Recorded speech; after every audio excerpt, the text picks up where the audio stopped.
Hey guys, Jason here. Welcome back to the channel. Today I've got a book review for you guys. I'm talking about Red Country by Joe Abercrombie. This is the sixth book in the First Law series, I guess.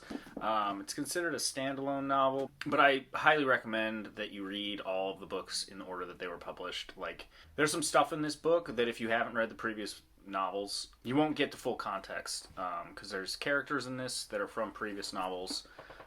Obviously, the trilogy, the First Law trilogy, is kind of the main thing, and then you could maybe skip the heroes.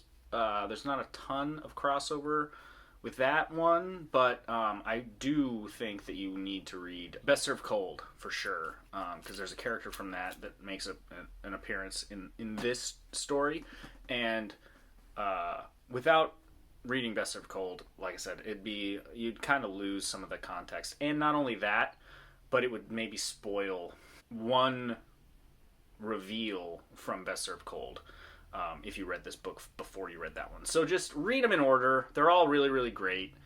You can check out my reviews of the other books in the series. I've done a review of each one, so just check those out and then read them all, and then come back for this. Now, I'm going to try to keep this as spoiler-free as possible, but again, there are some things that you can't really talk about this book too much without giving away at least some stuff, so just bear that in mind if you haven't read the rest of the series. I really liked Red Country.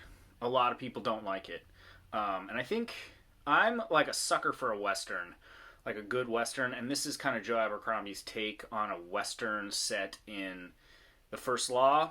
Now, granted, it's not like a traditional Western. It's not set in like the American West. It's set in the First Law universe.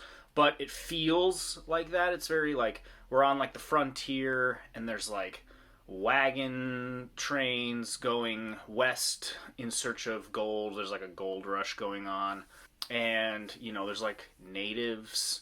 They're called ghosts in this book, but they're essentially just like Native Americans or whatever they call savages, whatever you want to say. Yeah, so like that's what this book is kind of his take on a Western, and I thought it was great. I thought it was a lot of fun. It was, like I said, I'm a sucker for a good Western. So basically what the story is about is our main character, her name's Shy South. I guess he's like a stepfather sort of figure. He's like a father figure to her. They come back to their farm one day, and it's all burned down, and their friend is killed, and Shy's two younger siblings, Pitt and Roe, have been taken.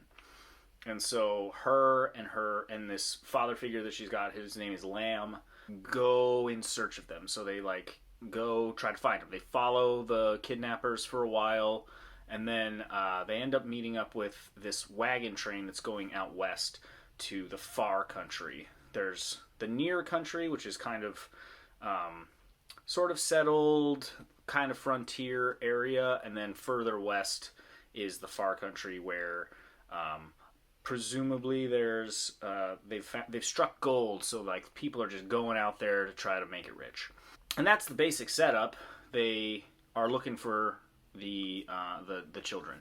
But my God, it's so good in typical Joe Abercrombie fashion. The characters are amazing.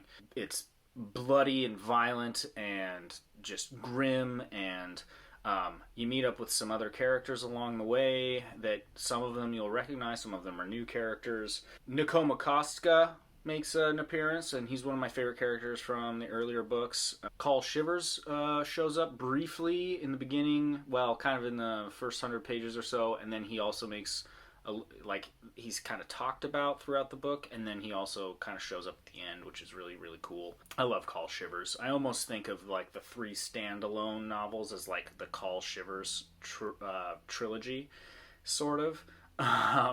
Because he's the only character that I can think of that's in all three of the standalone novels. So, yeah, and he's just a great character. He's awesome. And then there's another character in the story, and I can't really say who he is. But if you've read the previous books, you'll know almost immediately who this is and why he's important. Now, this goes back to my previous point. If you haven't read those books, then you're going to miss a lot of this context. Like, you're not gonna know who this character is and why he's important, and it's never really revealed who he is.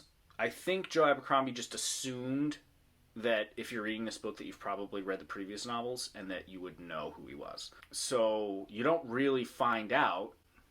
You just know that he's not who he seems to be, that he's got a past that he's trying to kind of run away from, but it always catches up with him. Again, I really liked this one. I honestly think I like this more than the Heroes. A lot of people say that the Heroes is their favorite, but this one was just like, oh, it was so good. I highly recommend that you read the whole series, so just do that. Yeah, it was a solid 4 out of 5 for me. Anyway, yeah, that's pretty much all I got to say about this book. You should check it out for sure.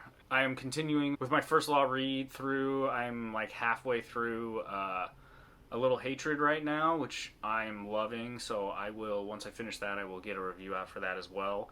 But yeah, Joe Abercrombie, man, he is amazing. He's like one of my favorite authors working right now, and I cannot wait for The Wisdom of Crowds.